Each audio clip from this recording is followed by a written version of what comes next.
Young man pays for the food of a poor orphan girl and her 2 newborn brothers. But he gets fired. A millionaire sees everything. Before we dive into the story, drop a comment below and tell us where you're watching from.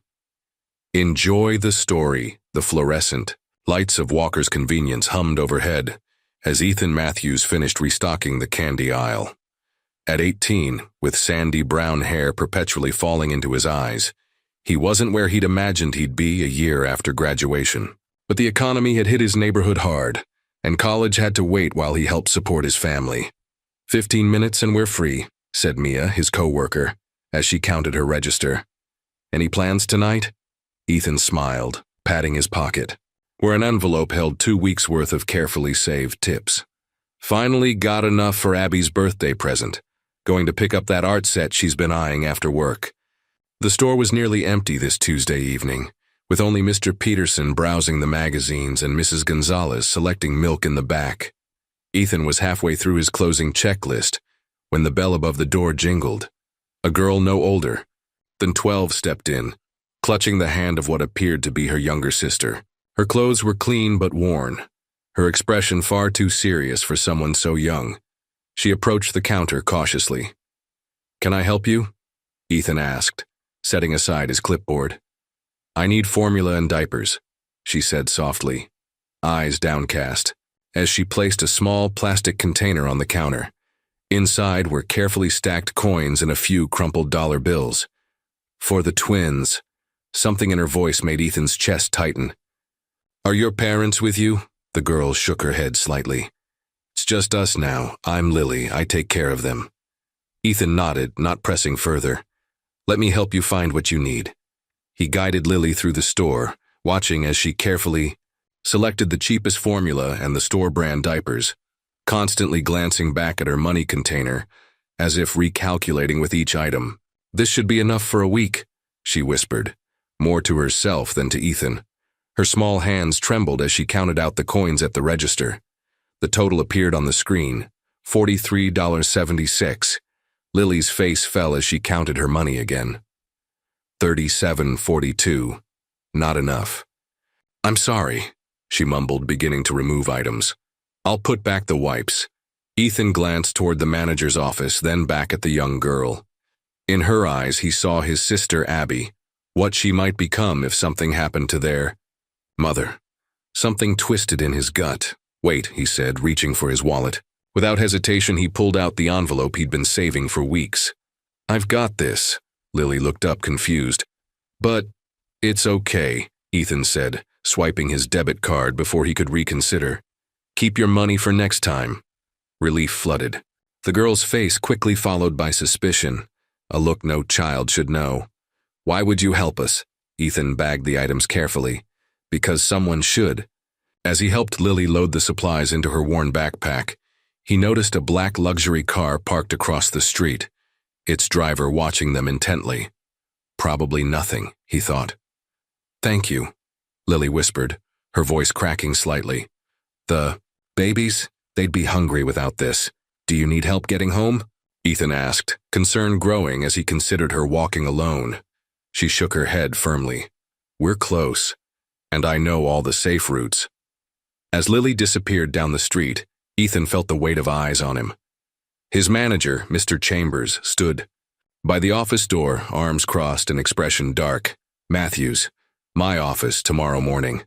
Ethan's stomach sank, but as he closed the register, he couldn't bring himself to regret his decision. Abby's birthday present would have to wait, and tomorrow might bring consequences, but tonight, somewhere in his neighborhood, 2 babies wouldn't go hungry. The black car pulled away from the curb, following in the direction Lily had gone.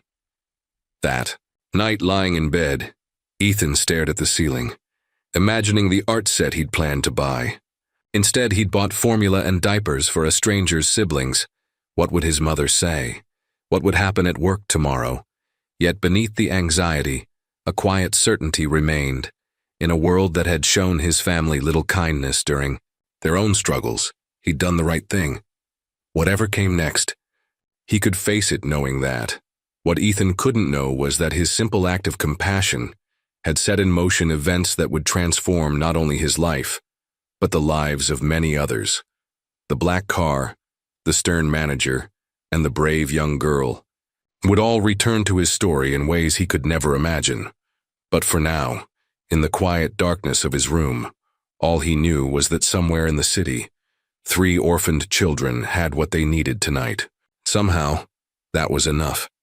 Ethan arrived at Walker's Convenience 15 minutes early the next morning, his stomach in knots. The store was quiet, only the soft hum of refrigerators and the occasional beep of the scanner at the front register. Breaking the silence, Mr. Chambers was waiting in his cramped office, coffee mug in hand. His expression was unreadable as he gestured for Ethan to take a seat. "Do you know why I called you in here, Matthews?" The manager didn't look up from the papers on his desk. "I think so, sir." Ethan sat straight, determined to face whatever came. "You paid for a customer's items with your own money yesterday." Mr. Chambers finally looked up, his gaze stern. "Care to explain?" Ethan took a deep breath. "She was just a kid, sir, taking care of babies. She didn't have enough money and I—" "This isn't a charity, Matthews." Mr. Chambers cut him off sharply. "We have policies for a reason. What you did undermines our business model and creates liability issues." "Liability? For helping a child buy formula?" Ethan couldn't hide his confusion. The manager's face hardened. "For making independent decisions that affect this establishment. What if everyone started deciding which customers deserve free merchandise?" "It wasn't free. I paid for it myself. That's not the point." Mr. Chambers stood, towering over the desk. "The point is following protocol, something you've consistently failed to do." Ethan felt his face flush. He'd been written up once before, for giving expired but still good pastries to a homeless man instead of throwing them away as required. "I'm sorry, Matthews. I've got no choice here." The manager's voice was clinical now. "You're terminated, effective immediately. Turn in your name tag and collect your final paycheck next Friday." The words hit Ethan like a physical blow. Terminated. For helping a child. He removed his name tag slowly, placing it on the desk. "Sir, please, I need this job, my family." "You should have thought about that before breaking company policy." Again. Mr. Chambers returned to his paperwork. "That will be all." Outside. The morning sun seemed too bright, the street too loud. Ethan stood frozen on the sidewalk, reality sinking in. No job, no savings, no gift for Abby. All because he couldn't stand by and watch a child struggle. The walk home felt endless. His mother would be at work, her second job cleaning offices downtown. But Abby would be home, excited about her birthday tomorrow. How would he explain this? Their apartment building came into view, its worn brick exterior somehow more depressing today. Ethan climbed the stairs slowly, each step heavier than the last. "Finally!" Abby exclaimed when he opened the door. At 14, she was all energy and enthusiasm, her dark hair pulled into a messy ponytail. "Mom said you're bringing something awesome for my birthday. Can I have a hint?" Her eager smile was like a knife to his heart. Ethan set his keys down, struggling to find the right words. Something happened." Her smile faltered. "What's wrong?" "I lost my job today." "What? Why?" Abby followed him to the kitchen. "Did you do something?" Ethan filled a glass with water, avoiding her eyes. "I helped someone. A girl about your age. She was trying to buy formula for her baby siblings and didn't have enough money. So you got fired for being nice?" Abby's indignation was both comforting and painful. "For breaking policy," he corrected. "And now," he gestured helplessly. Understanding dawned in her eyes. "You don't have my present." "I'm so sorry, Abs. I had saved everything, but yesterday I used it to help her, and now—" "It's fine." Abby's voice was flat, her disappointment palpable despite her attempt to hide it. "It's just stuff, right?" She turned away, shoulders tight, and disappeared into her room. The soft click of her door closing felt louder than if she'd slammed it. Ethan slumped onto the couch, head in his hands. Their mother was already working herself to exhaustion. How would they manage with one less income? How many more birthdays and necessities would be sacrificed now? His phone buzzed with a text message, probably Mia asking what happened. Instead, he found a message from an unknown number. Your kindness was noticed. More than you know. Ethan stared at the cryptic message, baffled. Was this some kind of cruel joke? He tossed the phone aside, too overwhelmed to consider its meaning. That evening, his mother returned home, exhaustion etched in the lines around her eyes. When he told her about losing his job, she didn't yell or cry. She simply nodded, adding, "It to the mountain of worries she already carried." "We'll figure it out," she said, squeezing his shoulder. "We always do." But Ethan heard the tremor in her voice, saw the quick calculations happening behind her tired eyes. Later, as the apartment fell quiet, Ethan stood at the window overlooking the street. Somewhere out there was Lily and her siblings, facing challenges far greater than his. Had his sacrifice made any real difference for them, or had he just created new problems for his own family? His phone buzzed again. The same unknown number. Tomorrow, 10 a.m., corner of Maple and 5th, a chance to change everything. This time, Ethan didn't dismiss it. In a world that had just pulled the floor from beneath his feet, perhaps this mysterious message was worth investigating. After all, what more did he have to lose? The morning sun beat down mercilessly as Ethan paced on the corner of Maple and 5th, checking his phone every few minutes. It was 10:15 a.m., and no one had approached him. With each passing minute, he felt more foolish for believing the mysterious text might lead to something meaningful. "Just another cruel joke," he muttered, pocketing his phone and turning to leave. "Mr. Matthews." A smooth voice stopped him. "Apologies for my tardiness." Ethan turned to find a tall, elegantly dressed man in his 60s standing beside a black car, the same vehicle he'd noticed outside the store. The man's silver hair was impeccably styled, his suit clearly expensive, but it was his eyes that caught Ethan's attention, sharp and assessing, yet somehow kind. "I'm William Whitmore," the man said, extending his hand. "I believe we have matters to discuss." Ethan hesitated before shaking the offered hand. "You sent the messages? How do you know my name?" "I make it my business to know people worth knowing." Mr. Whitmore gestured toward his car. "Would you join me for coffee?" "I promise. All your questions will be answered." Everything about this screamed danger, yet something in the older man's demeanor inspired trust. Against his better judgment, Ethan nodded. The cafe Mr. Whitmore chose was small but elegant. After ordering, he leaned forward, fixing Ethan with that penetrating gaze. "I saw what you did for that young girl at the store." Ethan shifted uncomfortably. It wasn't anything special. On the contrary, Mr. Whitmore's voice was gentle but firm. In a world where most people walk past suffering without a second glance, you sacrificed something important to help a stranger. And lost my job for it, Ethan added bitterly. "Yes, an unfortunate consequence. Your manager lacks vision." The older man took a sip of his coffee. "But perhaps a blessing in disguise." Ethan scoffed. "Hard to see the blessing in not being able to pay rent." "Tell me, Ethan, what do you want from life? Beyond simply surviving." The question caught him off guard. Once, he'd had clear answers. College, a career in social work, making a difference. Now those dreams seemed childishly optimistic. "I used to think I could help people, make things better somehow," he admitted. "Now I just want to support my family." Mr. Whitmore nodded thoughtfully. "What if you could do both?" "Is this some kind of recruitment pitch?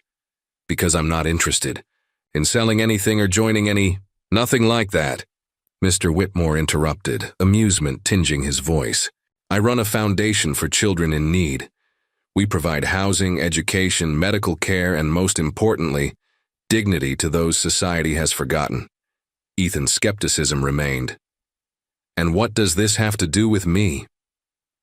"I'm looking for people who possess natural compassion, not the kind that comes from training or obligation, but the kind that acts instinctively, even at personal cost." Mr. Whitmore's eyes never left Ethan's. People like you. Before Ethan could respond, the cafe door opened, and a familiar small figure entered. Lily froze when she saw him, surprise evident on her face. Ethan, she approached cautiously, glancing between him and Mr. Whitmore. Lily? What are you doing here? Ethan stood, concern immediate. Are the babies okay? She nodded. They're with Miss Clara from Mr. Whitmore's foundation. I'm helping her today. She turned to the older man. You found him. Mr. Whitmore smiled warmly. I did indeed. Understanding dawned on Ethan. You know each other? Mr. Whitmore helped us after our parents died, Lily explained quietly. He found us that night you helped me. We're staying at his center now. Ethan sank back into his chair, pieces falling into place. The black car following Lily, the cryptic messages. It wasn't coincidence. You were watching me, he said to Mr. Whitmore, unsure whether to feel relieved or manipulated. I was observing, the older man corrected. I've been searching for someone with your qualities for a very specific position at my foundation. Lily touched Ethan's arm. He's good, Ethan, really. The twins have a proper crib now, and I'm going back to school, and… She stopped, emotion overtaking her. You should listen to him. After Lily left to complete her errand, Mr. Whitmore handed Ethan a business card. Embossed with a simple logo, a tree with spreading branches, the Whitmore Foundation. We serve children who have fallen through the cracks of our system. Foster children, orphans, those with incarcerated parents, all deserve better than what society currently offers them. And you want me to visit, see our work firsthand, then we can discuss possibilities. Mr. Whitmore stood, placing money on the table. Tomorrow, 9 a.m., the address is on the card. As the older man walked away, Ethan stared at the card, torn between hope and suspicion. His phone buzzed with a text from Abby. Mom's crying in her room. Something about the electric bill. When are you coming home? That evening, Ethan wandered through the park, the weight of his family's situation crushing him. The small apartment had become unbearable, his mother's forced optimism, Abby's quiet disappointment on her birthday. He'd left promising to look for job openings, but his heart wasn't in it.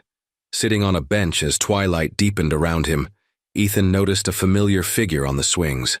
Lily, gently pushing herself back and forth, looking much younger than the serious girl he'd met at the store. Shouldn't you be at the center? He asked, approaching slowly. Lily looked up, startled but then relieved. Miss Clara brings me here sometimes. I like the swings. She patted the empty swing beside her. Want to try? Feeling slightly ridiculous, Ethan sat on the small swing. I'm too big for this. No one's too big for swings, she said with the certainty only children possess. They swung in companionable silence for a while before Lily spoke again.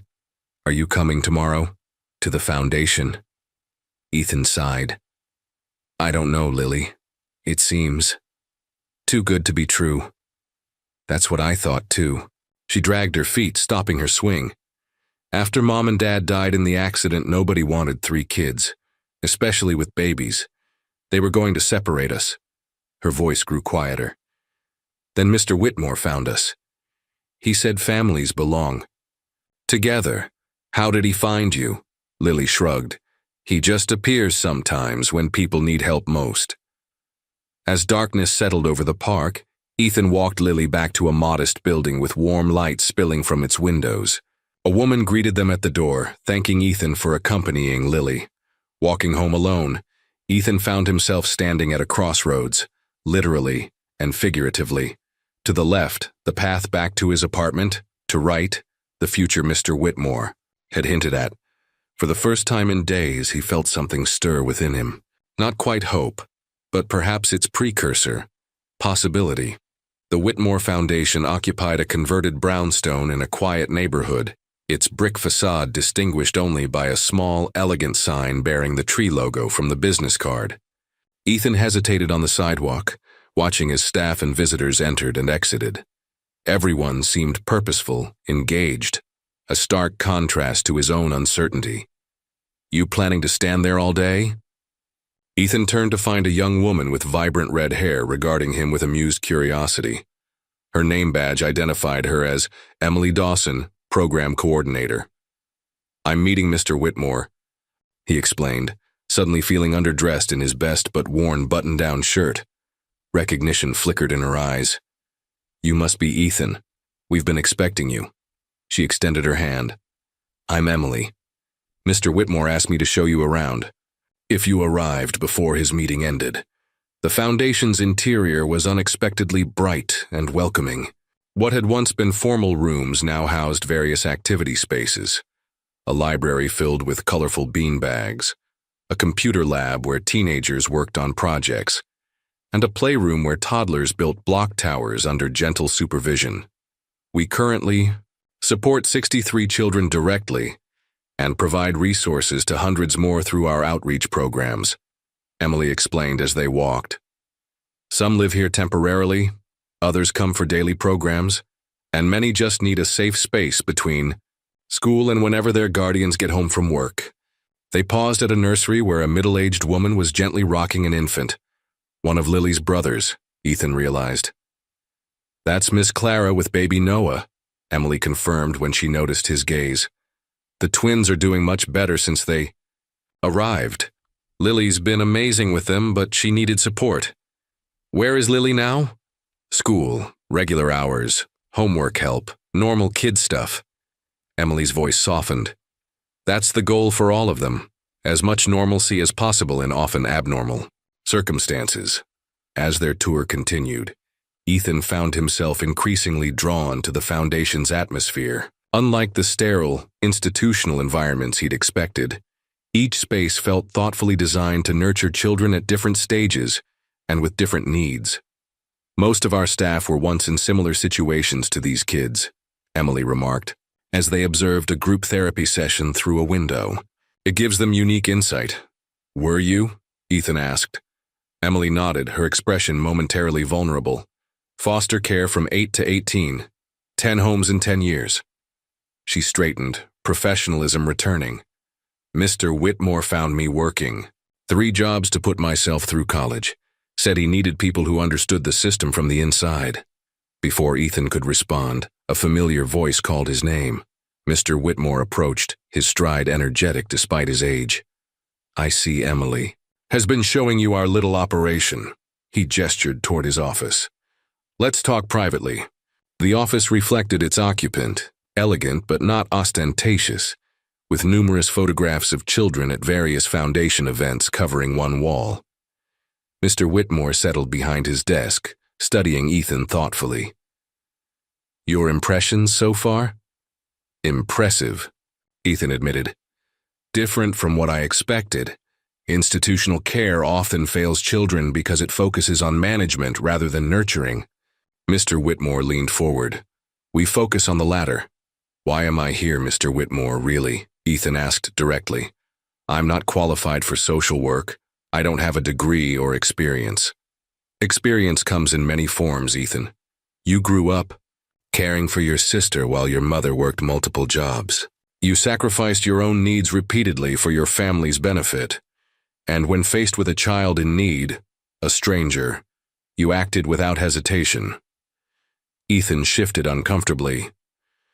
"You've been investigating me." "Researching," Mr. Whitmore corrected. Gently. "I don't invite just anyone into our Foundation family. And what exactly are you inviting me to do?" "Initially assist with our youth mentoring program. Many of our teenagers need guidance from someone closer to their age, someone who understands their circumstances without condescension." Mr. Whitmore slid a folder across the desk. "The position includes competitive compensation, health benefits, and educational assistance should you wish to pursue your degree." Ethan stared at the folder, speechless. The salary figure alone would solve his family's immediate financial crisis. "Why me?" he finally managed. "There must be hundreds of qualified people." "Qualifications can be acquired. Character cannot." Mr. Whitmore stood, gazing at the photographs on his wall. "I was orphaned myself, Ethan. I know what it is to be vulnerable, to depend on the kindness of others. That experience shaped every aspect of this foundation. He turned back to Ethan, his expression serious. I don't need another social worker with perfect credentials. I need someone who instinctively does the right thing, even when it costs them everything. A soft knock interrupted them. Lily stood in the doorway, school backpack still on her shoulders, eyes lighting up when she saw Ethan. You came, she exclaimed. Mr. Whitmore smiled warmly. Lily, perfect timing. Would you show Ethan the garden? I believe the twins are out there with Miss Clara.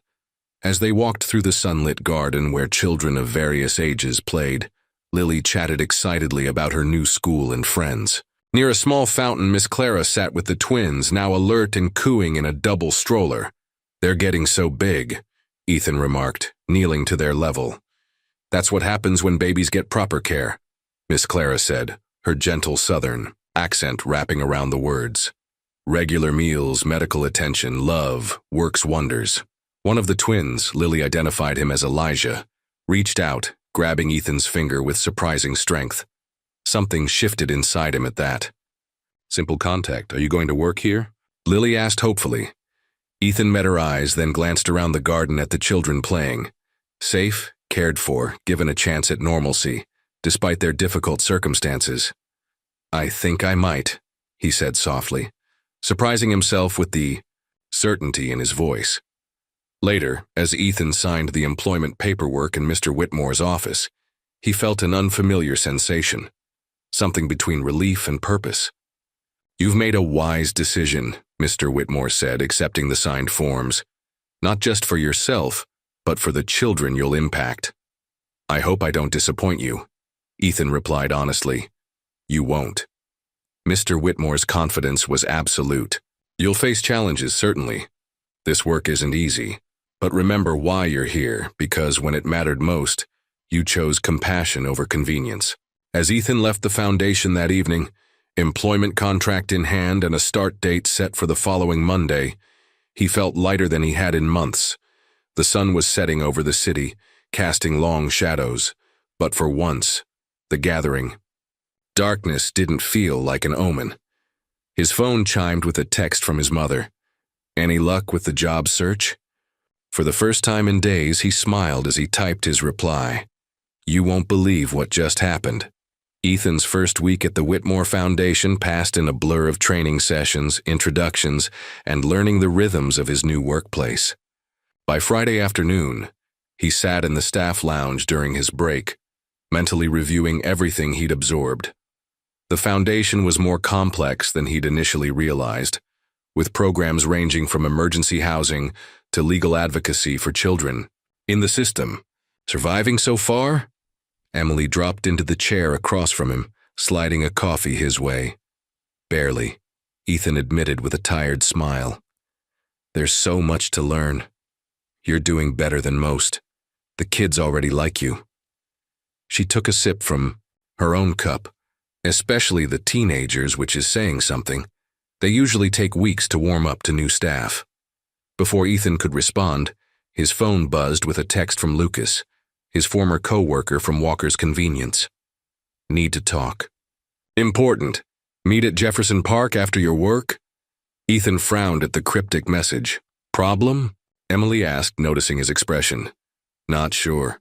Old friend from the store wants to meet. He pocketed his phone. Probably just checking in. Hours later, Ethan spotted Lucas pacing near the park's central fountain, constantly glancing over his shoulder. His nervous energy was palpable even from a distance. Hey, Ethan called, approaching. What's going on? Lucas jumped, then relaxed slightly when he recognized Ethan. Thanks for coming. I wasn't sure you would. Of course I would. What's this about? Lucas guided them to a secluded bench, still scanning the area as if expecting to be followed. It's about what happened at the store, with that girl and why you got fired. Ethan's interest sharpened. What about it? There's something you don't know. Lucas lowered his voice. Remember how the girl, Lily, right, said she didn't have enough money? Ethan nodded. Well, she did. Lucas's words came faster now. Or she should have. I saw it, Ethan. I was taking out trash when she first arrived at the store. She dropped some money in the parking lot, a 20 and some smaller bills, and I saw who picked it up. Who? Blake Chambers, the manager's son. Lucas's expression darkened. He saw who dropped it too. But instead of returning it, he pocketed it and walked away. I would have said something, but he's already got it out for me since I reported him for harassment last month. Ethan sat back, the implications sinking in. So Lily came up short because Blake stole from her, and then I got fired for helping her? It gets worse, Lucas continued. After you were fired, I started noticing things. Blake's always hanging around the register during shifts with elderly customers or kids, and money keeps going missing. Small amounts the manager writes off as counting errors. He's stealing regularly, and his father covers for him? Lucas nodded, grimly. I tried telling the district manager, but Mr. Chambers intercepted the complaint. That's why I needed to tell you in person, after seeing what happened to you. He hesitated. It's not right, Ethan. You lost your job for helping someone, while Blake gets away with actual theft. Ethan's mind raced. This revelation explained so much, but it also ignited a sense of injustice he couldn't ignore. Blake had effectively stolen from orphan children, then stood by while Ethan took the fall for trying to help them. Have you told anyone else? Ethan asked. Who would believe me without proof? It's my word against the manager's son. Lucas checked his watch nervously. I've got to get back for my evening shift. I just thought you should know. After Lucas left, Ethan remained on the bench, processing this new information. His instinct was to confront Blake directly, to demand justice. But what would that accomplish? Blake was protected by his father's position, and any accusation would likely backfire on Lucas, who still needed his job. The sky darkened as Ethan walked home, his thoughts tumultuous. When he reached his apartment building, he was surprised to find Mr. Whitmore waiting beside his sleek black car. Mr. Whitmore? How did you know where I live? The older man smiled. Your employment paperwork, of course. And please call me William. I was hoping we might continue our conversation from earlier this week, perhaps over dinner. At a small Italian restaurant in a quieter part of the city, William ordered for them both with the ease of a regular patron. Once they were alone, his expression grew more serious. You seem troubled, Ethan. Is everything all right at the foundation? The foundation is wonderful, Ethan assured him quickly. It's something else. He found himself explaining Lucas's revelation, the words pouring out before he could consider their appropriateness. William listened intently, his expression thoughtful. Injustice is a difficult burden to bear, especially when you're directly affected, he said when Ethan finished. What do you plan to do with this information? I don't know, Ethan admitted. Part of me wants to expose Blake, but that would put Lucas at risk. And honestly, what proof do I have? Sometimes direct confrontation isn't the wisest path, William said, cutting his pasta with precise movements. Justice often finds its own way, provided someone sets it in motion. What does that mean? William's eyes held a knowing glint. It means that information properly channeled can create change without personal risk. The question is, what outcome do you truly want? Ethan considered this. I want Blake and his father held accountable. I want them to understand the harm they've caused, but mostly, I want to make sure they can't hurt anyone else, especially vulnerable people like Lily. Noble goals, William nodded approvingly, though I suspect there's a part of you that also wants vindication. Ethan couldn't deny it. The humiliation of being fired, of failing his sister on her birthday, those wounds were still fresh. There's nothing wrong with wanting justice for yourself as well as others, William continued. The key is ensuring your actions serve the greater good, not merely personal satisfaction. As they finished their meal, William handed Ethan a business card, not his own, but one bearing the name Catherine Reynolds Financial Crimes Division. A former foundation child, now with the prosecutor's office, William explained. If your friend Lucas is willing to make an official statement, Catherine would ensure it reaches the right people. Ethan stared at the card, a new possibility, taking shape. You think this could work? I think justice rarely comes from one grand gesture. More often, it's the result of many small acts of courage. William signaled for the check. Like a young man buying formula for a stranger's siblings, perhaps. Later that night, Ethan called Lucas, carefully outlining the potential path forward. To his surprise, Lucas agreed immediately. I'm tired of being afraid at my own job, Lucas said. If this Catherine person can help without Mr. Chambers tracing it back to me, I'm in. As Ethan lay in bed that night, he reflected on the day's revelations. The world seemed larger somehow, more intricately connected than he'd previously understood. William Whitmore, Catherine Reynolds, Lucas Blake Lilly, each life intersecting with his own in ways he couldn't have predicted a week ago. For the first time since losing his job, Ethan felt a sense of agency returning. Whatever happened next, he was no longer simply reacting to circumstances beyond his control. He was participating in something larger, something that might, with patience and courage, bend toward justice.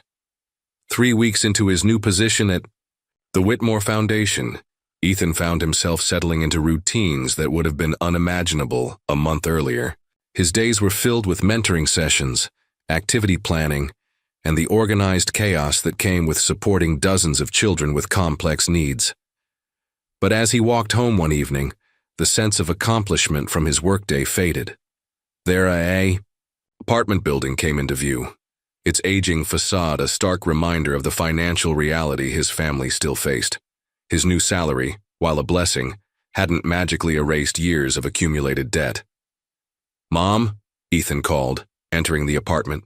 He found Mary Matthews at the kitchen table, surrounded by bills, her face drawn with exhaustion despite her attempt at a welcoming smile. "You're home late," she observed, quickly gathering the papers into a pile. "How was work?" "Good." "The teenagers. You're organizing a talent show next month."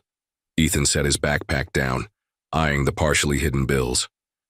"Those look serious," Mary sighed, her facade crumbling slightly. "Just the usual juggling act. Nothing for you to worry about." "Mom, I'm not a kid anymore. Let me see." Reluctantly, she spread the papers out again. Ethan's stomach tightened as he assessed their situation. 2 months behind on electricity, a final notice for water, medical bills from his mother's emergency room visit last winter still unpaid. "My first full paycheck comes next week," Ethan said, calculating mentally. "We can catch up on the utilities and start on the medical bills." "Your money should go toward your future, not cleaning up our past," Mary protested. "I picked up extra shifts at the hospital. We'll manage." "You're already working 60 hours a week. That's not sustainable." The apartment door opened before Mary could respond. Abby entered, school backpack slung over one shoulder, her expression brightening when she saw Ethan. "Finally. I need help with this college application essay. It's due tomorrow and I'm completely stuck." "College application?" Ethan exchanged a look with his mother. "I thought you were waiting until spring. Early admission to state has better financial aid packages," Abby explained, pulling papers from her backpack. "Ms. Winters says I have a real chance at a full scholarship if I apply now." Pride and anxiety warred within Ethan. His sister's intelligence had always been evident, but the prospect of college expenses, even with scholarships, added another layer of financial pressure. Later that night, after helping Abby polish her essay, Ethan sat alone in the kitchen, revisiting the bills his mother had tried to hide. The numbers refused to add up, no matter how he arranged them. His salary was good, but not enough to dig them out quickly while supporting ongoing expenses. His phone chimed with a message from Emily. "Got approved for the Teen Weekend project. Budget meeting tomorrow to finalize details." Ethan smiled despite his stress. The weekend activity program had been his idea, providing structure and community service opportunities for the foundation's teenagers. William had immediately supported the concept, authorizing Emily and Ethan to develop a formal proposal. Another message arrived, this one from Lucas. "Meeting with Catherine tomorrow. Nervous but ready." This news brought both satisfaction and concern. Lucas had agreed to provide a formal statement about Blake Chambers' theft and his father's complicity, but the process was moving slower than expected. Catherine needed to build a proper case, gathering additional evidence to support Lucas's claims. Sleep proved elusive that night. Ethan alternated between anxiety about his family's finances and anticipation about his foundation projects. When his alarm finally sounded at 6 a.m., he'd barely rested at all. The foundation hummed with activity when Ethan arrived. He found Emily in the conference room, spreadsheets and planning documents arranged neatly before her. "You look terrible," she observed bluntly. "Thanks. Just what every guy wants to hear first thing in the morning." Emily's expression softened. "Seriously, are you okay? You seem distracted lately." Ethan hesitated. He'd been careful to maintain a professional demeanor at work, keeping his personal struggles private. But something about Emily's genuine concern broke through his defenses. "Family stuff," he admitted. "Financial mostly. My mom's been carrying the load for years and I'm trying to help catch up, but it's..." He gestured vaguely. "Overwhelming?" Emily supplied. When he nodded, she continued, "I get it. First real job, adult responsibilities crashing down all at once." Something like that. Emily considered him for a moment. "You know, the foundation has an emergency assistance program for staff. It's not widely advertised, but William created it for situations exactly like yours." "I couldn't," Ethan protested immediately. "I haven't even been here a month." "It's not charity," Emily countered. "It's structured as a zero-interest loan, repaid gradually through payroll deductions, designed to help break the cycle of late fees and compounding debt." The offer was tempting, perhaps too tempting. "I need to think about it." Emily nodded, respecting his hesitation. "Just know it's an option now about this budget." They spent the next hour finalizing details for the weekend program, Ethan gradually relaxing into the work he loved. By lunchtime, they had a comprehensive plan ready to present to William. As they packed up their materials, Emily's phone rang. Her expression shifted as she listened to the caller. "We'll be right there," she said, ending the call. "There's a situation with Lily." They hurried to the counseling wing, where they found Lily sitting outside the therapist's office, her small frame tense with distress. "What happened?" Ethan asked, crouching to her level. "They want to separate us," Lily whispered, her voice breaking. "A family wants to adopt the twins, but not me. Miss Clara says they can't do that, but what if they can? What if they take my brothers away?" Emily exchanged a concerned glance with Ethan. "Let me check what's happening," she said, disappearing. Into the office. Left alone with Lily, Ethan struggled to find the right words. "Lily, listen to me.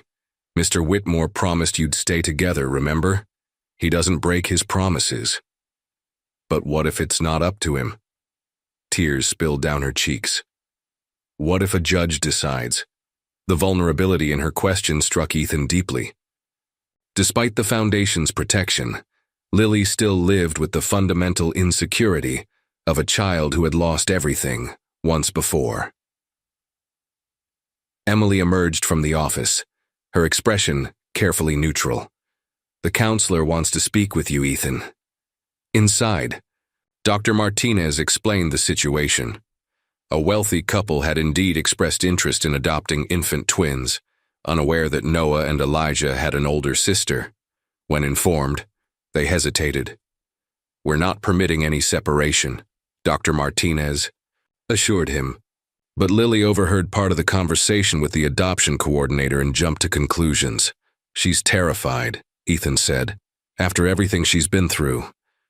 Which is why we need your help. She trusts you. Would you be willing to accompany her to a meeting with Mr. Whitmore? He wants to personally reassure her about our commitment to keeping their family intact." That afternoon, Ethan sat beside Lily in William's office as the older man gently explained the Foundation's absolute policy against separating siblings. "Your brothers will not be adopted without you, Lily," William promised, his tone leaving no room for doubt. "That is my personal guarantee." The relief in Lily's eyes was immediate, but Ethan noticed she still clutched his hand tightly. "What if..." she began hesitantly. No what-ifs, William interrupted kindly. Family belongs together. That will never change while I have anything to say about it. As they left the office, Lily's steps were lighter, her fear temporarily allayed.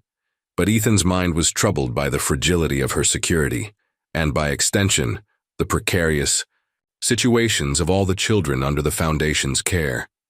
That evening, as he walked home beneath gathering storm clouds, Ethan made his decision. He would accept Emily's offer of financial assistance. His family needed stability now, not pride. The rain began just as he reached their building, fat droplets quickly becoming a downpour. Somehow it felt fitting, a physical manifestation of the pressures that had been building for weeks. But as he climbed the stairs to their apartment, Ethan felt a curious sense of relief. The path forward wasn't clear yet, but at least now he was facing their challenges head-on, with new resources and possibilities he hadn't imagined possible just weeks ago. "You're sure about this?" Emily asked as she slid the financial assistance application across her desk. "No pressure either way." Ethan nodded, taking the form. "My family needs this. Pride won't pay our electric bill." It had been 2 days since he'd decided to accept help, and though the decision still felt uncomfortable, the relief was undeniable.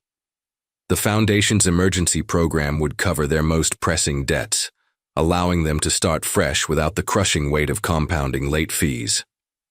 "William will approve it by tomorrow," Emily assured him. "The funds should be available by Friday." "I don't know how to thank you," Ethan began, but Emily waved him off. "Thank William.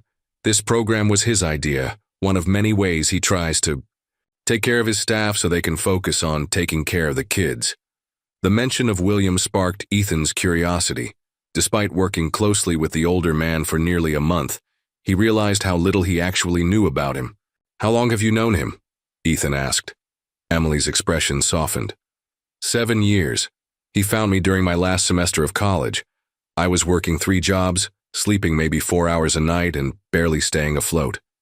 She smiled at the memory. He showed up at the diner where I was waiting tables, left a ridiculous tip, and came back the next day with a job offer. Just like that, William has a talent for finding people at critical junctures in their lives, Emily said thoughtfully. It's like he has a sixth sense for potential, not just what someone is, but what they could become with the right opportunity. Their conversation was interrupted by Ethan's phone. Catherine Reynolds was calling, the prosecutor Lucas had been working with on the Walker's convenience case. "I should take this," Ethan said, stepping into the hallway. "Catherine?" "Ethan." "Good. I need to update you on the Chambers situation." Her voice was crisp, professional. "We've been building our case quietly, but things are accelerating. The investigation uncovered more than we expected." "What do you mean?" "The theft your friend witnessed wasn't isolated. We've found evidence of systematic fraud, altered inventory records, skimmed cash deposits, even manipulation of employee time cards to reduce payroll." Ethan leaned against the wall, stunned. "All from Blake and his father?" "Primarily, yes, but the district manager was aware and taking a cut to look the other way. We're talking about a pattern going back at least 3 years. So what happens now?" "A formal investigation launches next week. I wanted you to know because your friend Lucas will be called to provide an official statement. Blake and Mr. Chambers will likely be removed from their positions pending the outcome." After ending the call, Ethan stood motionless in the hallway, processing this development. The thought of Blake and his father facing consequences for their actions brought a complex mixture of satisfaction and unease. He'd wanted justice, but the reality of it, the potential destruction of livelihoods and reputations, felt heavier than he'd anticipated. His thoughts were interrupted by a commotion from the main activity room. Following the sound, he found a group of teenagers clustered around a new arrival, a boy about 16, tall and lanky with defiant eyes that scanned the room suspiciously. "Ethan!" William called, gesturing him over. "Perfect timing.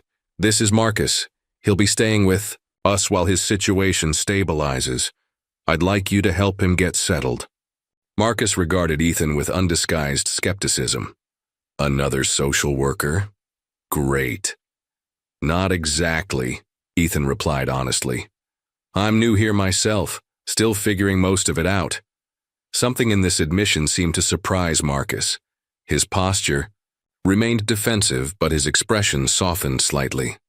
Whatever. Just show me where I'm sleeping. As Ethan guided Marcus through the facility, he recognized in the boy's tense shoulders and wary eyes a reflection of his own recent experience. The disorientation of life suddenly changing direction.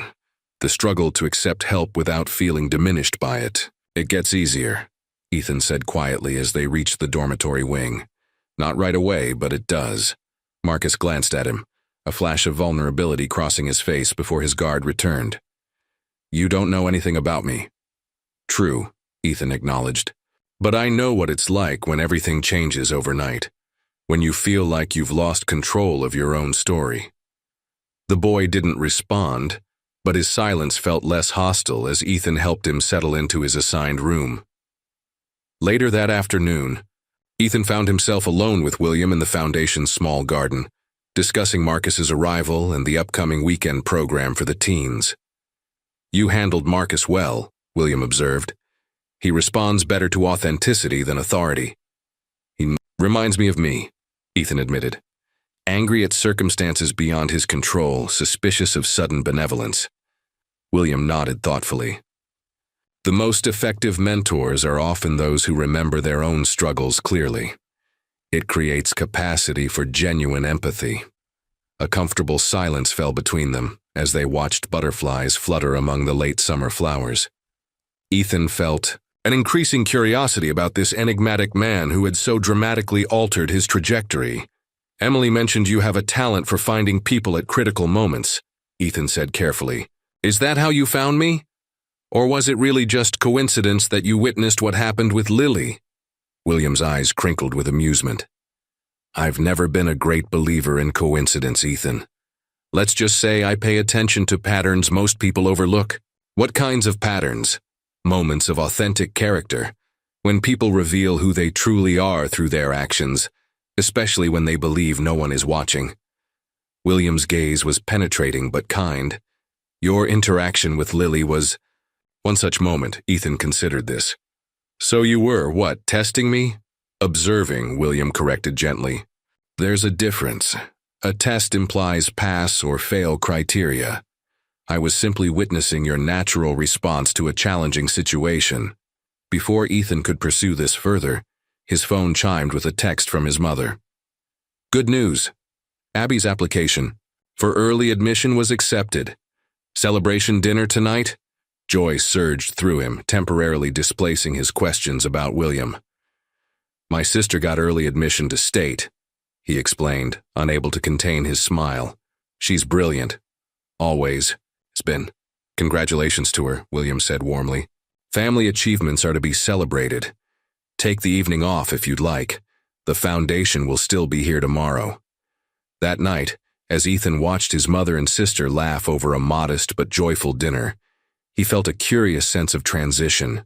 The weight of their financial struggles remained, but it no longer seemed insurmountable. Solutions were taking shape, possibilities opening where before there had only been dead ends. I can't believe it, Abby said for perhaps the 10th time, rereading her acceptance letter. And Ms. Winters thinks the scholarship is practically guaranteed with my grades and essay. Of course it is, Ethan assured her, his chest tight with pride. They'd be crazy not to invest in you. Later, helping his mother with dishes while Abby called friends to share her news, Ethan felt a moment of perfect clarity. This was why he'd accepted William's offer, why he'd swallowed his pride to take financial assistance. Not just for material stability, but for this. The light in his sister's eyes, the easing of the permanent worry lines around his mother's mouth. You're different these days, Mary observed, handing him a plate to dry. More settled somehow. The Foundation's been good for me, Ethan admitted. It's not just a job, it feels like. He hesitated, searching for the right words. Purpose? His mother suggested. Yeah. Ethan nodded, surprised by how perfectly she'd captured it. Exactly that. As they finished cleaning up, Ethan's phone buzzed with a message from Marcus. Surprising, since he hadn't given the teen his number. Emily said I should text if I needed anything. Do you guys have any books that aren't for little kids or about dealing with trauma? Just regular books. Fiction, maybe. The simple request revealed volumes about the boy beneath the defensive exterior. Someone seeking temporary escape through stories. Normalcy amid disruption. Libraries got a great selection. Ethan typed back, I'll show you tomorrow. Any particular interests? The reply came quickly. Sci-fi, maybe? Something about different worlds? Ethan smiled at the resonance of the request. Different worlds indeed. Wasn't that what they were all navigating now? New landscapes of possibility that had seemed unimaginable just weeks before. Got it, he replied. We'll find something good. 6 weeks into his role at the Whitmore Foundation, Ethan had developed a comfortable rhythm. His mentoring sessions with the teenagers showed promising results, particularly with Marcus, whose initial hostility had gradually mellowed into cautious engagement. The weekend program they'd launched was thriving, giving the Foundation's teens structured activities and community service opportunities. At home, things had stabilized as well. With the Foundation's financial assistance, they'd cleared their most pressing debts. His mother had been able to reduce her work hours slightly, and Abby was excitedly preparing for college, her scholarship confirmed as predicted. Earth to Ethan, Emily said, waving a hand in front of his face. They were reviewing activity plans in the staff lounge, but his mind had wandered. You've been staring at that same page for 5 minutes. Sorry, Ethan blinked, refocusing. Just thinking about how much has changed. Emily smiled knowingly. That tends to happen around here. William has a way of creating seismic shifts in people's lives. Speaking of William, Ethan said, checking his watch. Isn't it strange he's missed our last 3 planning meetings? He's usually so involved with new programs. He travels occasionally, Emily replied, though Ethan detected a hint of uncertainty in her voice. Foundation business in other cities. Before Ethan could press further, his phone buzzed with a text from William himself. Need to speak with you. Car waiting outside. Important. Emily raised an eyebrow when he showed her the message. Mysterious as ever. You'd better go. Outside, the familiar black car waited at the curb. The driver, a stoic man Ethan had seen with William before, opened the door silently. Where are we going? Ethan asked as they pulled away from the Foundation. Mr. Whitmore will explain everything, sir. 20 minutes later, they arrived at what appeared to be a private medical facility, sleek and modern, with discreet signage and security personnel at the entrance. The driver led Ethan through a series of corridors to a private suite where William waited. The shock of seeing his mentor in a hospital bed, monitors beeping softly beside him, stopped Ethan in his tracks. William looked smaller somehow, his usual vitality dimmed, though his eyes remained alert and sharp. Ah, Ethan, thank you for coming. William gestured to a chair beside the bed. Please, sit. What happened? Are you all right? Ethan asked, struggling to reconcile this image with the energetic man he knew. William smiled faintly. A minor cardiac event, they're calling it. Nothing immediately life-threatening, but a reminder nonetheless. He adjusted his position slightly. I've been managing a heart condition for several years. Usually quite successfully, but occasionally it demands attention. Why didn't you say anything? The Foundation staff should know. The Foundation functions best without unnecessary worry, William interrupted gently. Emily knows, of course, as do a few others, but I prefer not to make my health a matter of general concern. Something in his tone suggested there was more to this conversation than a health update. Ethan waited, sensing William would come to his point in his own time. I've been watching you closely these past weeks, Ethan. William's gaze was evaluative but kind. Your work with the children, particularly the more challenging cases like Marcus. Your financial management since receiving assistance. Your continued support of your family while building a life of your own. I'm just doing my job, Ethan said, uncomfortable with the assessment. No, you're doing considerably more than your job description requires. William reached for a folder on his bedside table. Which is why I've asked you here today.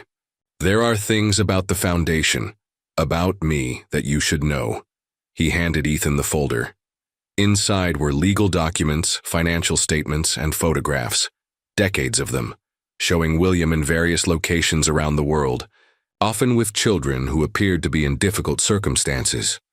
The Whitmore Foundation isn't just a local operation, William explained, as Ethan examined the materials. It's part of a larger network I established 30 years ago, with branches, in 17 cities across 9 countries. Ethan looked up, startled. I had no idea it was so extensive. By design. Each branch operates with significant autonomy, united by common principles rather than centralized control. William's expression grew more serious.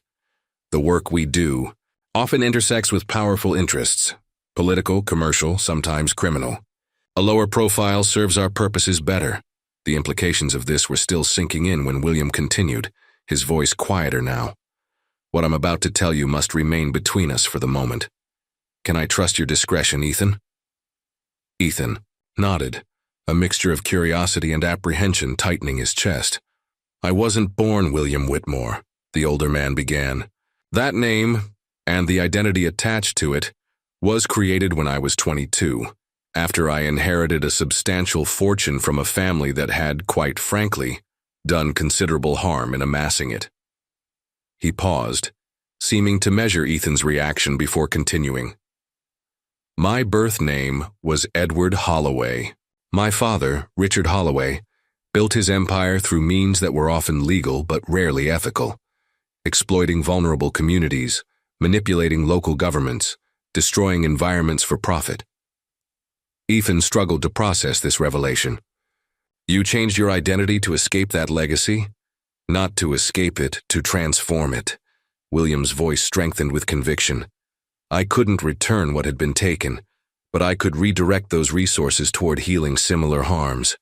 Every foundation branch is strategically located in a community my father's businesses damaged in some way. The pieces began falling into place in Ethan's mind.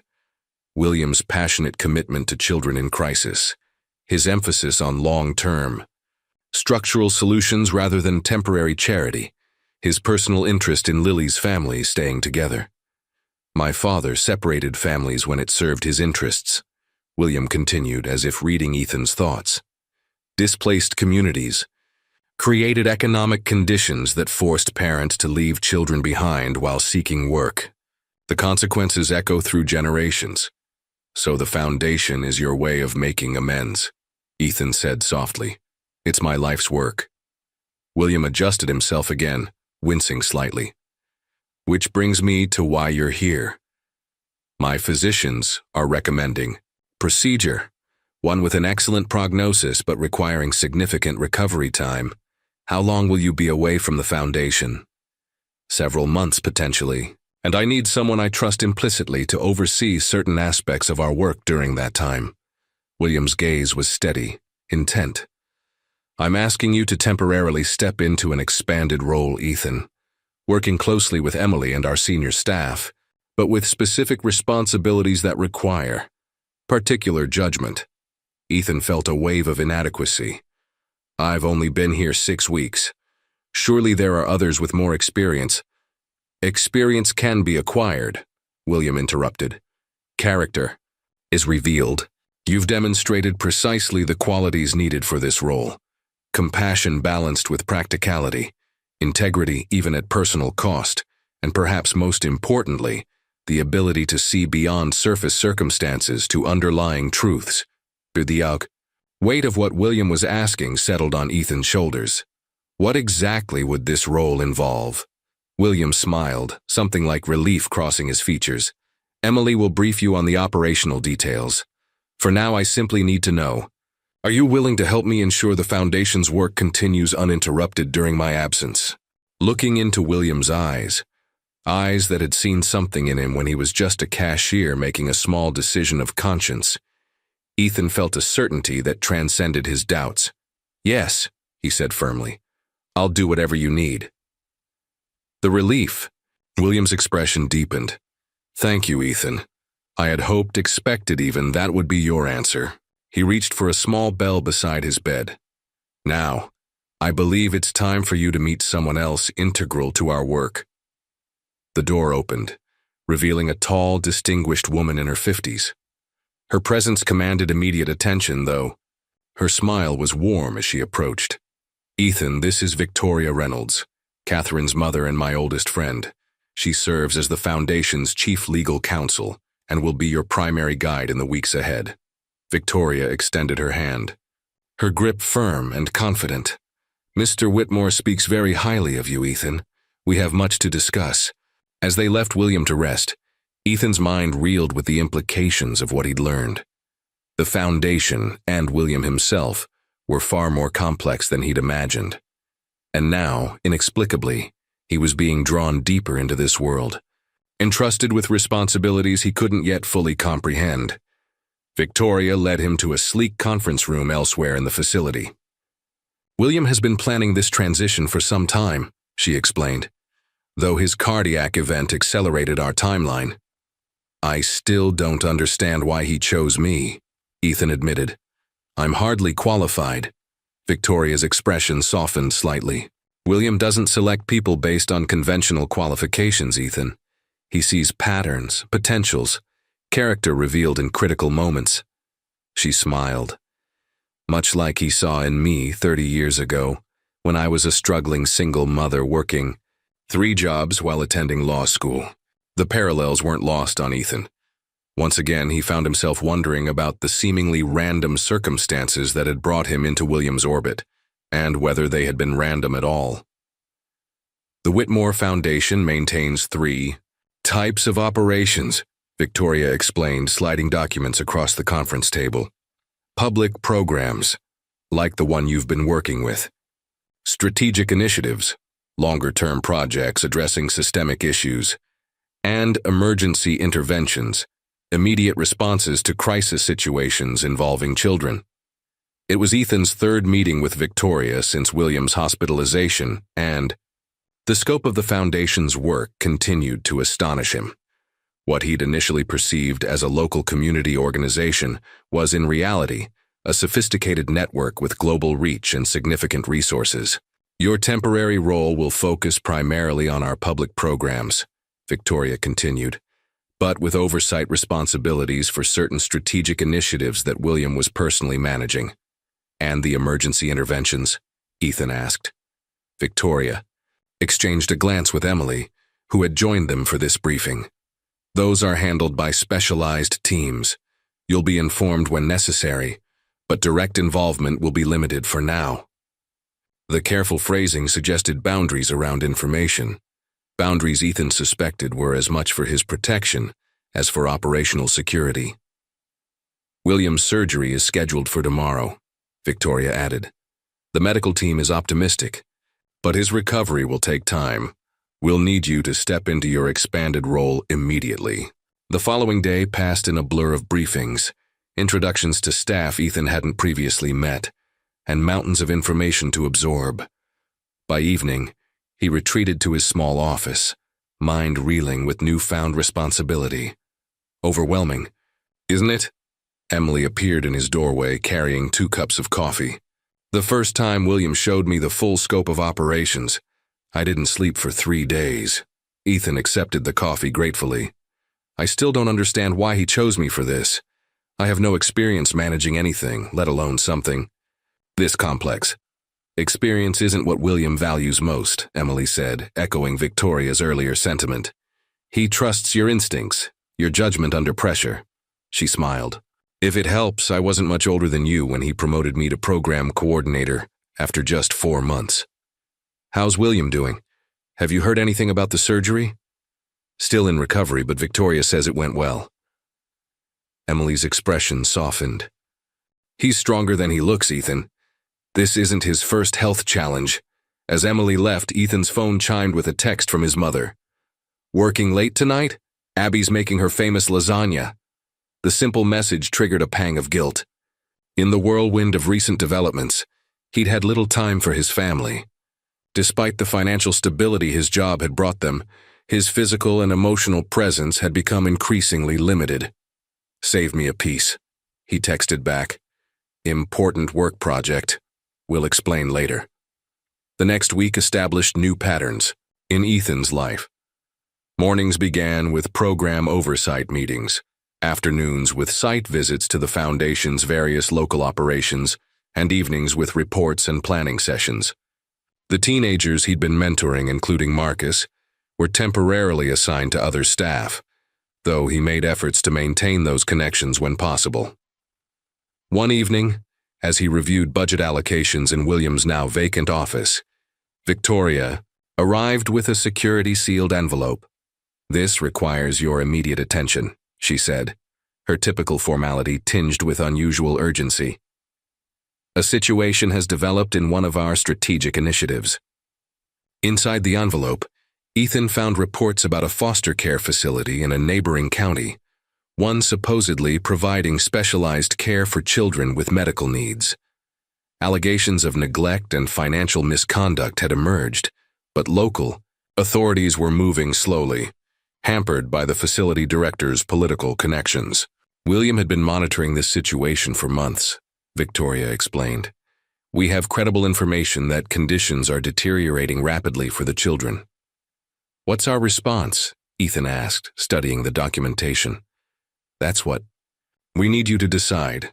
Victoria's expression was carefully neutral.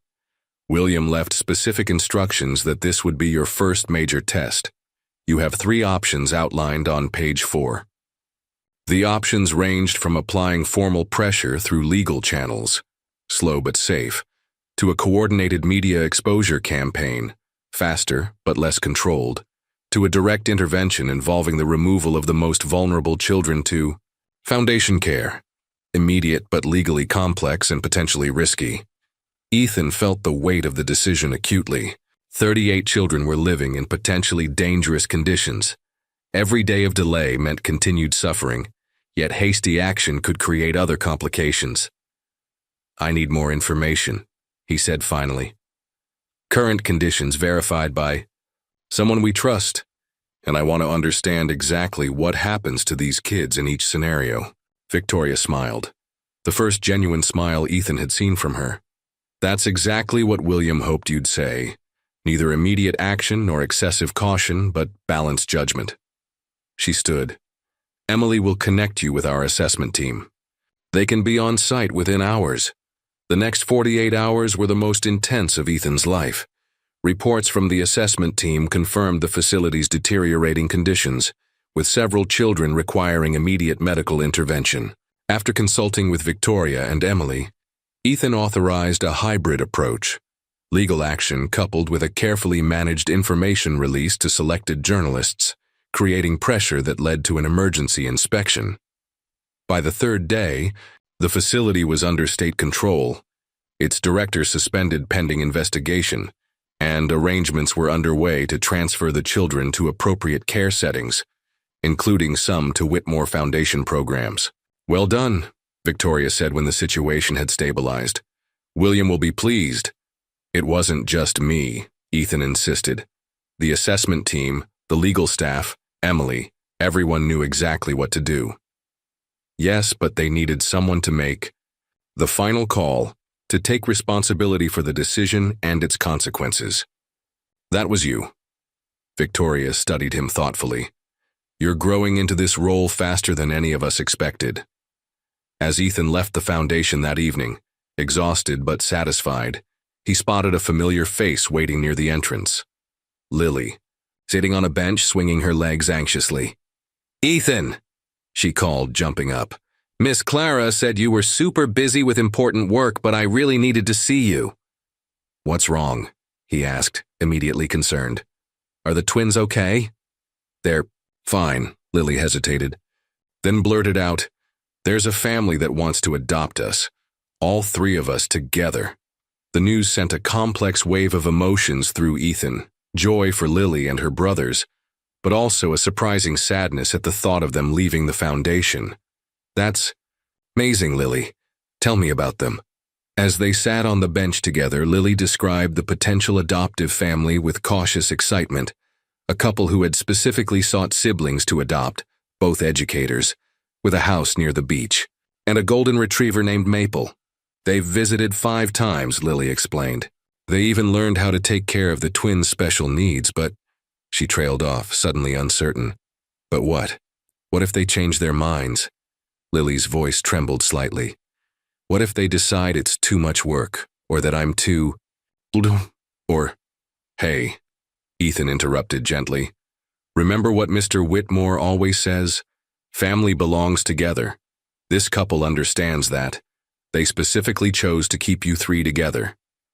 Mr. Whitmore promised we wouldn't be separated, Lily said quietly. But he's sick now. What if things change? Mr. Whitmore's promises don't depend on his health, Ethan assured her. The foundation, all of us, will make sure you and your brothers stay together, whether with this family or here until the right family comes along. Lily studied his face, searching for certainty. You promise? I promise. Ethan's voice was firm, reflecting a confidence that surprised even him. Weeks ago, he would have hesitated to make such a commitment. Now, understanding the Foundation's resources and principles, he knew it was a promise he could keep. As they walked back inside, Lily's hand small but trusting in his, Ethan felt a new sense of purpose solidifying within him. The Foundation wasn't just a job or even a career. It was becoming a calling, a channel for the same instinct that had led him to help Lily that day at the store. Later that night, finally home for a late dinner with his mother and sister, Ethan shared an edited version of his week's activities. Their pride in his new responsibilities was evident, though tinged with concern about his increasing work hours. Just don't forget about us little people when you're running the whole place, Abby teased. As if you'd let me, Ethan replied, grateful for his sister's ability to keep him grounded. After dinner, as he helped his mother with dishes, she observed him with the knowing look that had always seen straight through him. This work means a lot to you, doesn't it? She asked quietly. Ethan nodded, struggling to articulate the transformation he felt occurring within himself. It's like I've found something I didn't even know I was looking for. Mary smiled, understanding in her eyes. That's rare, Ethan. Most people spend their whole lives searching for that feeling. As he lay in bed that night, Ethan reflected on how dramatically his life had changed in just 2 months.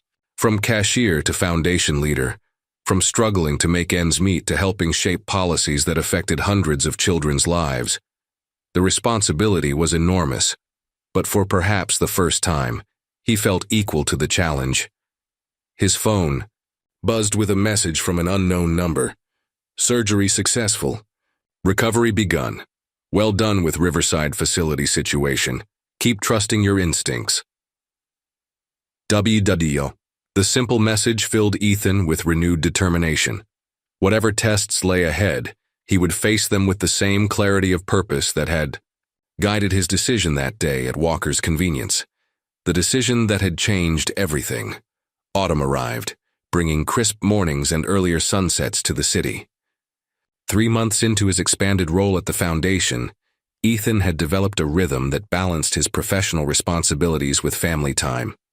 His mother's health had improved with reduced work hours, and Abby was thriving in her first semester at State. You've got a visitor, Emily announced, poking her head into Ethan's office one Tuesday afternoon. Catherine Reynolds is here. Ethan looked up from his laptop, surprised. Though he'd spoken with Catherine occasionally by phone regarding the Walker's Convenience case, he hadn't seen her in person since their initial meeting. Send her in, he said, quickly organizing the scattered papers on his desk. Catherine entered, with the confident stride of someone accustomed to commanding attention. Her crisp pantsuit and no-nonsense demeanor reflected her prosecutor's background. Sorry to drop by unannounced, she said, accepting his offer to sit. I thought you'd want to hear this in person. The Walker's Convenience investigation is complete.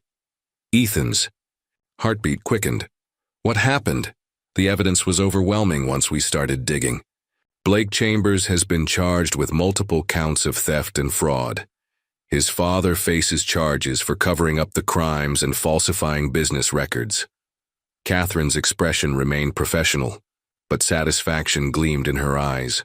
The district manager is cooperating in exchange for reduced charges. And Lucas? Protected as a whistleblower. He's already been promoted to assistant manager under the new management. She paused. The company also wants to offer you your position back, with back pay and a formal apology. Ethan blinked, taken aback. The vindication he'd once desperately wanted now felt strangely hollow. I'm not interested in going back. Catherine smiled knowingly. I told them you'd probably say that. You found something better. After she left, Ethan sat quietly processing the news. Justice had finally come for Blake and his father. Yet he felt no triumph, only a sobering awareness of how different his life might have been without that pivotal moment of termination. His phone buzzed with a text from Lucas. Just heard the news. Can't believe those jerks are finally getting what they deserve. Drinks to celebrate? As Ethan typed his reply, agreeing to meet that weekend, he reflected on the strange interconnectedness of events that had brought him here. If he hadn't been fired, he would never have met William, never discovered his true calling, never had the opportunity to impact so many lives. Sometimes, he realized, what appears to be our greatest setback becomes the doorway to our greatest purpose. Blake's dishonesty and his manager's injustice had inadvertently launched Ethan into a life more meaningful than he could have imagined. Justice had indeed unfolded, not just in a legal sense, but in the broader pattern of his life, transforming what was meant for harm into something unexpectedly good. William Whitmore's recovery had progressed steadily through October, with periodic updates reaching Ethan through Victoria. Though still confined to his private medical facility, William had begun conducting limited foundation business remotely, occasionally joining video conferences to offer guidance on complex situations. He's asking for you specifically, Victoria, informed Ethan one chilly November morning. Can you visit this afternoon? William appeared stronger than during Ethan's last visit, sitting up in a chair rather than confined to his bed. Yet something in his expression sent a ripple of concern through Ethan. You've exceeded my expectations, William said after they exchanged greetings. Victoria tells me the foundation has never run more smoothly. That's the team's doing, not mine, Ethan demurred. William waved away his modesty. Leadership matters. You've grown into the role remarkably quickly. He paused, his expression turning serious. Which is fortunate, because I need you to assume even greater responsibility for the foreseeable future. Has something happened? Ethan asked, tension building in his chest. A complication. William's voice remained steady, but Ethan detected the effort it took. The procedure was successful, but they've discovered additional issues requiring more extensive treatment. The implications settled heavily between them. How serious? Serious enough to necessitate my complete withdrawal from foundation operations for at least 6 months. William held Ethan's gaze. Possibly longer. Ethan struggled to process this news. 6 months was far longer than the initial recovery period they'd planned for. What does this mean for the foundation? It means you continue as you have been, but with formal authority rather than temporary oversight. William gestured toward a folder on the side table. Victoria has prepared the necessary documents. The board has already approved the arrangement. As they discussed the practical aspects of this transition, Ethan sensed William was holding something back, something beyond the medical complications he'd mentioned. Their meeting was interrupted by a call that William took privately, asking Ethan to step outside briefly. When he returned, William's demeanor had changed subtly, a new urgency in his manner. We need to accelerate our timeline, he said without preamble. Victoria will meet you at the foundation within the hour to complete the transfer of authority. What's happened? William hesitated. A situation has developed with one of our international branches. Nothing you need to concern yourself with yet, but it requires immediate attention from our crisis team.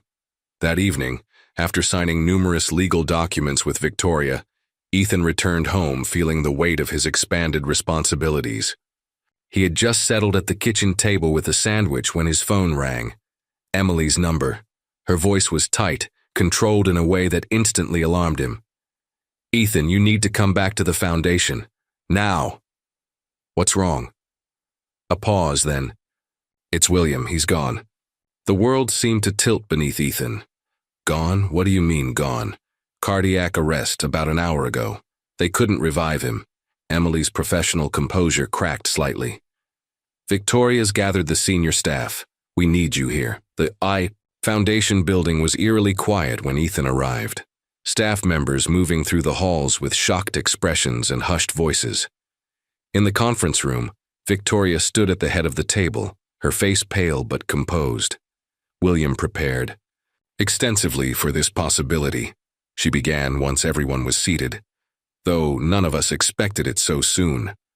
As Victoria outlined the succession plans William had established, Ethan felt a profound sense of loss combined with disbelief. The man who had transformed his life, who had seemed to see possibilities in him that Ethan himself couldn't recognize, was gone. And somehow, incomprehensibly, Ethan now found himself responsible for carrying forward William's legacy. The days following William's death passed in a blur of arrangements and responsibilities. Victoria guided Ethan through complex legal processes, while Emily managed the foundation staff's emotional response to their leader's unexpected passing. 1 week after the funeral, Ethan found himself in the offices of Harrington and Walsh, William's longtime legal counsel. The atmosphere was solemn, as Mr. Harrington, a distinguished attorney in his 70s, addressed the small gathering of foundation leadership. Mr. Whitmore's testamentary instructions were precise and extensive, he began, adjusting his glasses. In addition to provisions for the foundation's continuity, he left specific personal directives. Ethan listened numbly as the attorney detailed William's bequests to longtime staff members. Then Mr. Harrington's gaze settled on him. To Ethan Matthews, I leave primary stewardship of the Whitmore Foundation and affiliated organizations, with governance oversight by the existing board of directors. Murmurs rippled through the room.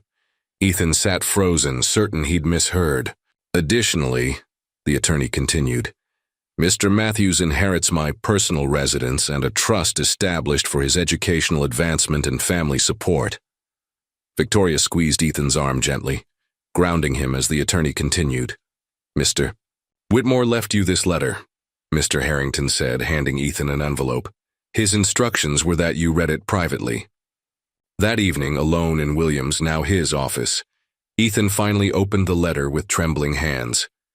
Ethan, if you're reading this, my time came sooner than expected. Don't mourn too deeply. My life's purpose was to create something lasting, and in you I've found its continuation. You're wondering why I chose you. The answer is simple. In that moment at the store, when you thought no one was watching, you revealed your true character. Everything since has only confirmed what I saw then. The foundation isn't just an organization. It's a mission to transform suffering into purpose, just as your own difficulties led you to where you are now. Trust yourself, Ethan. You're ready for this, even if you don't believe it yet. With faith in your future, William. Ethan lowered the letter, tears blurring his vision. The weight of inheritance, not just of assets but of purpose, settled upon him fully. Ethan was adapting to his new role when Jessica appeared at the foundation, as unexpected as a summer storm in December. His ex-girlfriend stood in the reception area, more elegantly dressed than he remembered, wearing a hesitant smile. I heard about your promotion, she said. I thought maybe we could catch up. Her sudden interest, after disappearing when he lost his store job, wasn't subtle. Over coffee, her hints about rekindling their relationship grew increasingly transparent. We were good together, Ethan. Looking at her, Ethan felt nothing but clarity. He'd changed fundamentally since they'd parted, found purpose beyond himself. I think we're better on separate paths, Jessica, he said gently. As she left, Ethan felt the final ghost of his past life depart with her. While organizing William's personal study, Ethan discovered a locked cabinet that Victoria's master key opened. Inside lay dozens of journals spanning 4 decades. Reading them late into the night, Ethan learned the full story of William's transformation, from privileged heir to anonymous philanthropist. The journals revealed William's deliberate strategy of identifying people at critical junctures in their lives, testing their character through unplanned challenges. The most recent journal contained observations about Ethan himself, dating back months before their meeting. Observed EM again today. Gives half his lunch to homeless veteran when he thinks no one is watching. Potential candidate for succession plan. Need final test of character under pressure. Ethan closed the journal, understanding at last that their fateful meeting had been anything but chance. 1 year after William's passing, Ethan stood at the podium during the Whitmore Foundation's annual gala. The ballroom was filled with supporters, staff, and families whose lives had been transformed by their work. William Whitmore saw potential where others saw only problems. Ethan began, his voice steady despite his racing heart. He taught me that true wealth lies not in what we accumulate, but in what we give away. From the front row, Lily smiled up at him, now thriving with her adoptive family. Beside her sat Marcus, recently accepted to college with a foundation scholarship. Our greatest legacy isn't measured in buildings or bank accounts, but in the lives we touch, Ethan concluded, and in the kindness we show when we think no one is watching. As applause filled the room, Ethan felt William's presence, not as ghost, but as a continuing inspiration guiding him forward.